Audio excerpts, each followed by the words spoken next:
Olá, bom dia. Bem, meus amores, hoje a temática que será discutida durante a nossa aula encontra-se na página 33 do livro História da Arte, o tema de número 6, e o título do tema é bastante sugestivo e interessante. É uma pergunta, né? Ele pergunta se a arte está perto. Tudo pode ser arte? Então ele faz esse questionamento. Será que tudo eu posso considerar como arte? Será se qualquer coisa eu posso considerar como arte? Então, vamos entender se realmente tudo pode ser considerado arte. Bem, peguem o livro de vocês e vamos observar a ilustração que tem em nosso livro. Facilmente nós percebemos, por todos os objetos que compõem a fotografia, que a pessoa está em um supermercado, diante de uma prateleira, não é isso? Geralmente é o que acontece quando estamos no supermercado, né? Tanto homens quanto mulheres. Ficamos observando para poder pegar o produto que mais lhe agrada ao paladar e lhe agrada ao bolso também. Mas por que uma prateleira de supermercado em uma aula que fala sobre arte? Bem, meus amores, é justamente para nos fazer entender o que significa, para nos ajudar, é mais uma ferramenta que vai nos ajudar a responder esse questionamento. Eu quero muito que vocês observem o primeiro parágrafo do nosso livro. Ele é bem claro e vai elucidar bastante a esse questionamento. Eu quero que vocês acompanhem junto comigo a leitura. Ele vai dizer o seguinte: nos objetos ao nosso redor também há um pensamento estético e artístico. Aqui eu quero logo explicar o que vem a ser a estética, não é? Geralmente, quando nós falamos em estética, nós somos levados quase que instantaneamente a nos deparar assim com uma beleza. E geralmente quando se fala em estética, se fala de beleza, aquela beleza que a gente tem como uma beleza física, não é? O belo, a ideia do belo, a ideia da beleza, a ideia do belo, aquela noção do belo e do feio. Esteticamente falando, é dessa forma que nós pensamos quando se fala em estética. A estética é a beleza, o que não é belo é feio. Mas em se tratando de obras de arte, a estética ela está ligada a todo o processo de construção daquela obra. Não é diferente da poética, que é a intenção do artista, não é? O artista ele tem um pensamento, ele quer se posicionar diante da sociedade, quer se posicionar de uma forma crítica diante de uma situação da política do país em que ele vive, da sociedade em que ele vive, algo pelo qual ele passou, né? E sua parte sensível foi afetada, ou seja, ele foi tocado na sua parte sensível. Então, aquilo ele quer externar, ele quer conversar. Então, ele quer conversar, ele quer retirar toda aquela reflexão, o pensamento dele, diante da situação que ele viveu, diante da situação pelo qual ele foi colocado, e o seu lado sensível foi tocado. Então, ele quer conversar. Mas como o artista ele é um inconformado, ou seja, para ele a conversa não se reduz às falas, à troca de falas, a um diálogo. Ele quer conversar de uma forma concreta. Ele quer dar uma forma, ele quer dar um volume, ele quer dar um brilho, uma suavidade. Então, a arte nesse momento, é a ferramenta principal para ele. É a ferramenta mais adequada para o artista. Então, ele quer conversar sobre determinados assuntos, ele não vai simplesmente, por exemplo, trazendo para a nossa realidade, vou gravar um vídeo e vou falar sobre isso. Não, ele quer muito mais. Ele quer chocar e impactar da mesma forma que o objeto ou a situação que o levou a criar a obra fez com ele naquele determinado momento. Ele levou um choque, a parte dele sensível foi tocada de uma forma impactante. Então ele também quer convidar o observador a ter um impacto, a ter uma sensação próxima da que ele teve. Porque como estamos falando em subjetividade, ou seja, os seres humanos pensam, agem, se comportam de formas diferentes. Então é óbvio que a sensação que ele teve diante do fato, da situação, do objeto que o comoveu, que tocou o seu lado sensível e que o ajudou na criação de sua obra, é óbvio que aquela sensação que ele teve não será a mesma que o observador, ou seja, a pessoa que vai observar a arte que ele produziu, terá. Mas ele quer algo próximo. Ele quer passar a sensação. Então, a isso, não é, nós chamamos de poética. Já a estética é a construção, né, esse pensamento, como elaborar, como a intenção, o que é que eu quero jogar nessa criação da minha tela, o que é que eu quero passar, o que é que eu quero dizer. Então, tudo isso está ligado com a estética, não é? A estética, o que importa, assim, é apenas a aparência física da obra, como essa obra será construída, não é? O que eu preciso fazer para impactar? Então, vamos entender o que é que se precisa. Pois bem, voltando ao nosso conteúdo. Aqui ele vai falar sobre a origem da palavra estética, que está ligado com a técnica relativa à arte, ao saber. E aqui eu posso já deixar bem claro, por exemplo, a estética em tudo que fazemos. Se vocês observarem a minha primeira aula, vamos trazer para a nossa realidade. Se você observar a nossa primeira aula, você vai ver que no meu fundo havia apenas a parede branca.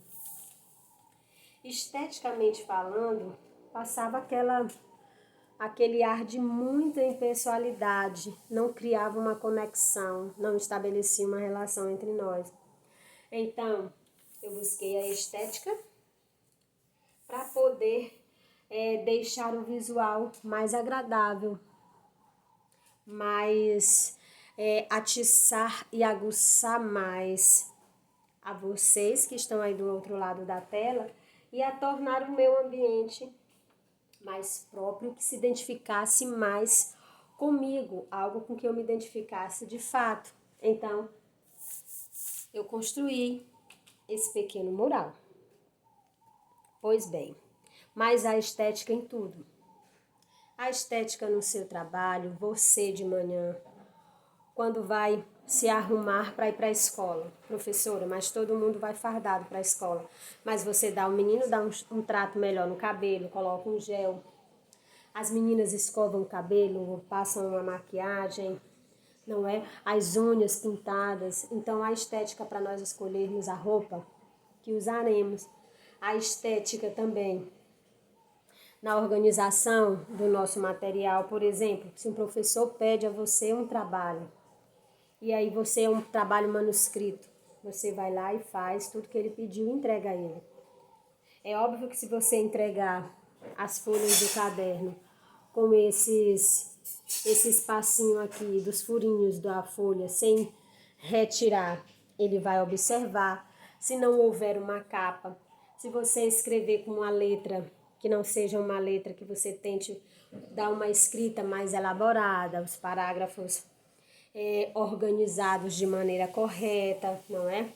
Observar a pontuação, a ortografia. Então, ele vai perceber tudo isso, ele vai logo dizer, nossa, não teve organização. Então, quando você faz isso, dá uma capa para o trabalho, tenta diferenciar as letras da capa, colore, organiza, padroniza as letras, não é? Cuida da ortografia, cuida da pontuação, né? Cuida de tudo isso que você está falando, você está praticando a estética. A estética também no trabalho. Estética não está ligado só ao visual de organização. A estética também está relacionado a você entender-se, não é de uma forma mais profunda, entender-se ali, identificar-se ali, perceber que ali faz parte de você. Então isso daí também é considerado estética. Vamos avançar aqui no nosso parágrafo. Vamos pegar aqui a quarta linha, tá ok? Entretanto, arte não é simplesmente uma técnica para fazer coisas. Para que algo seja arte, é necessário um sentido, uma intenção. Não há uma função cotidiana na arte, como encontramos em outros objetos, mas sim uma função poética, estética e artística. Então, o que isso significa? Conta 10 segundinhos e eu vou já dar uma resposta para vocês, tá ok?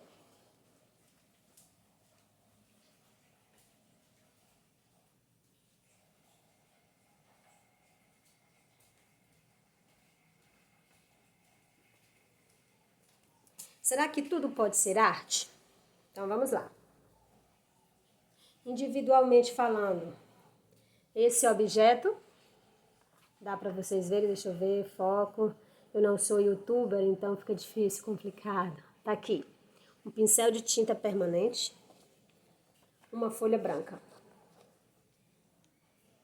Objetos completamente distintos e aqui estão separados, certo? Eu vou até botar um aqui na frente do outro para ter um destaque maior. Vocês estão vendo? Aqui é um papel, chamex, e aqui um pincel. Será arte, do ponto de vista artístico? Veja que eu quero trabalhar exatamente essa frase. Para que algo seja arte é necessário que haja um sentido e uma intenção. Hã? Não, por si só eles não são considerados arte, certo? Então isso quer dizer que nem tudo pode ser considerado arte. Porque para que seja considerado arte, precisa haver um sentido, uma intenção. E por que eu trouxe, não é? Eu estou provocando vocês com esses dois objetos. E eu fiz isso de propósito. A minha intenção é realmente provocar vocês. Por quê? Separados assim, eles não são arte. Mas dependendo da visão, da poética do artista e da estética, ou seja, a intenção dele, por que fazer isso? E a maneira como ele organiza vai se transformar em uma obra de arte. Bem, vamos lá, eu vou explicar agora. Observem todo o mural. Dá para ver? Como eu já disse, não sou youtuber. Olha só, todo o meu mural. Vou ficar mais próxima. Olha só, todo o meu mural. Olha. Deixa eu só focar aqui, ó. Ore, espere, confie, veja que é uma única linha e que as palavras não se separam, são feitas pela mesma linha. Observe aqui o finalzinho. I love my family. Olha só. Bem. Observem. Certo? Deixa eu colocar no lugarzinho. Bem, vocês viram? Aqui é um mural, certo? Pois este mural é composto por 20 folhas de papel chamex, este pincel,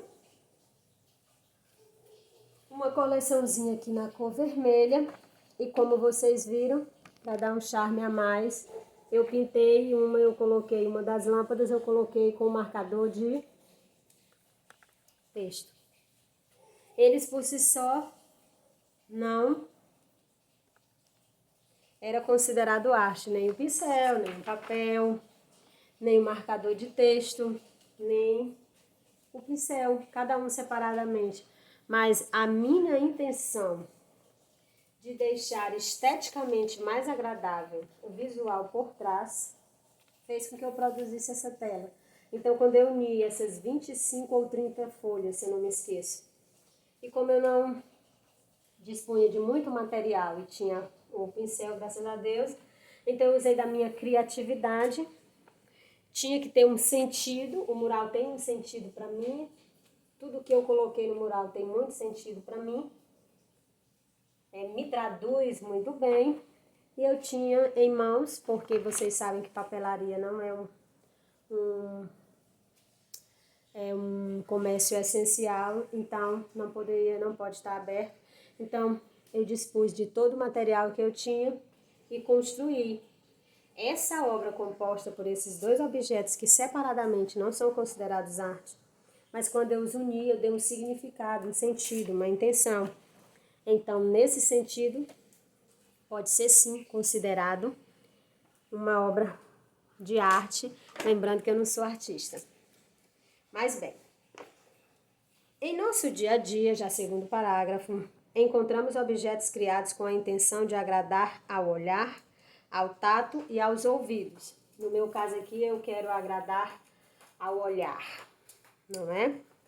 De um objeto tecnológico como um celular a uma simples caneta, todo o processo de produção nasce do desenho, design, pensado por alguém que quis tornar aquele objeto mais atraente. Então, eu quis tornar, qual é o objeto que eu quis tornar mais atraente aqui? A parede da minha casa. Então, eu dei um trato a ela, não é? Algo que parecesse comigo, algo com que eu me identificasse.